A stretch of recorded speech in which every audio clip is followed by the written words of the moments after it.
Bonjour. He's on the phone while he's driving. So we're Grand Cruising now, mate. Wow, well that was thrilling.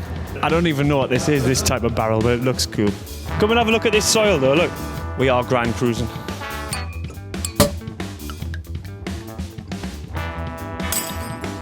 Welcome to Chablis.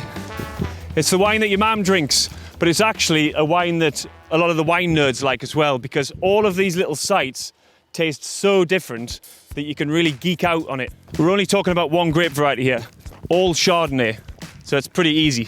But the Chardonnay tastes completely different based on the site, the slope, where it is, whether there's cooler temperatures in that vineyard, little microclimates. We're actually closer to Champagne than we are to the rest of Bourgogne. So there's similarities there in terms of the soil. Right on the tops of the hills, you've got this Portlandian soil, which is a bit younger, it's a bit more brittle. That's the Portlandian soil that makes Petit Chablis. So they're the cheap wines.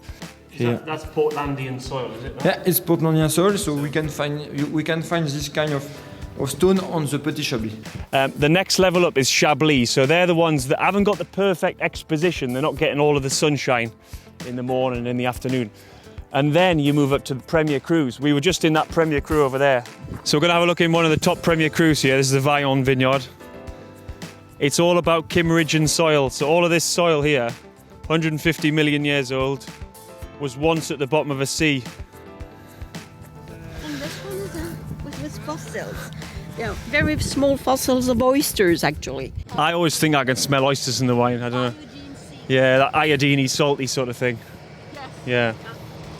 So what makes the Premier Crus? Well, it's all about exposition. So if you come and have a look at this 3D map, which is really helpful. Look, here's the Premier Crus, these dark ones. These are all facing like south, southeast, southwest. You look on the other side of that slope, it goes a bit lighter. That's just normal Chablis. So it's Chablis, Premier Cru, Chablis, Premier Cru. All the best sites are the ones where the sun is there all day, or most of the day. So we're going to have a look now in one of the greatest vineyards in the world of white wine. This is Le Clos, the Grand Cru vineyard. We are Grand Cruising. We're in the very best site. This is the Grand Cru. So the Grand Crus are on this south-facing, perfect slope. These are the very best sites, and this is where they get the most ripeness, the best grapes, and these are going to be the most expensive ones. So these are your special occasion wines with the most complexity. When you get up to Premier Cru and Grand Cru level, the wines are a bit more weighty, they've got a bit more structure to them. So these are the wines that can age for like 20, 30, 40 years. They're really serious wines. But actually, compared to the other wines of Bourgogne, they're probably half the price.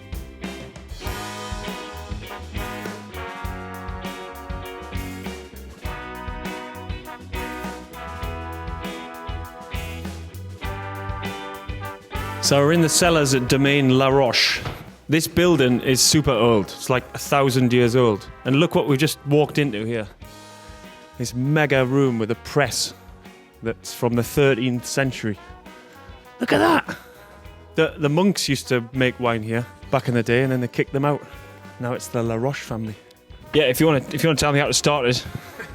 Do I need to put my foot on here, do I? Slowly. Yeah, slowly. Wow, well that was thrilling. So we're in a really cool wine region here. So cool that there's a lot of frost risk. So every year they have to burn candles, they have to do turbines, they have to spray water over the grapes. So you heat up loads of bits of wood in these furnaces here. Heat guns up there, and then that turbine blows all the hot air across all the vineyards. So this is a very modern looking winery. Not very glamorous to look at all of these stainless steel tanks, but this is what most of Chablis is fermented and aged in. So the idea is to preserve all the fresh flavours and then occasionally using other shit to just beef the wine up and give it a different dimension. So you got barrels, eggs. And what's the difference between a stainless steel wine and an oak wine, would you say, in terms of style? The oak seems to round out the wine a little bit more. It seems to open it up as well, where the tank will actually keep, I think, more of the fruit definitions a little bit more precise in a tank. So we'll put in Grand Cru, we'll go into some of the oak barrels. It's a kiss of oak. That's it, yeah, just to round it out. It's important to listen to customers. What do you want to taste? What do you want to drink? So flavor of oak is very long time. Now it's new. Don't want the oaky flavours, we want purity. Very posh. So this is the Chablisienne cooperative. So it's a big centralised place where all the different growers around the area bring their grapes. And then these guys make the wine and it gets released as this Chablisienne wine. You'd think the quality wasn't that good, but actually it's one of the best cooperatives in France. Like super high quality growers. And they really care about where the fruit comes from. Something that I found very interesting is that they make Grand Cru in half bottles. Isn't that cute?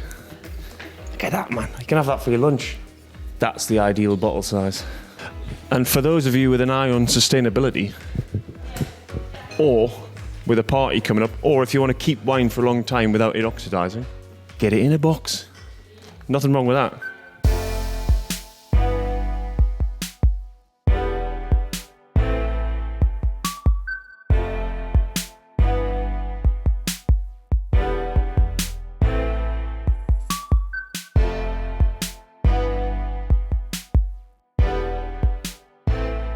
One of the highlights of the trip for me was going to see Thomas Picot.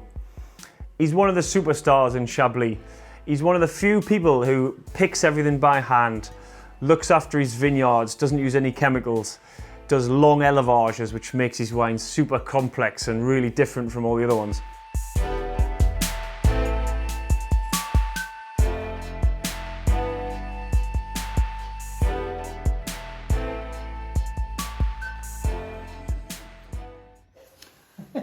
Come on, you got this. Got this. Come on, mate.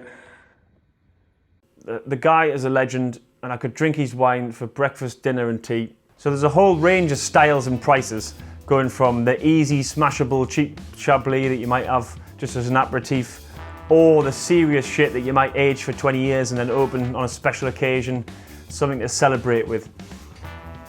Thanks for watching, and I'll see you next time on the Geordie Wine Guide.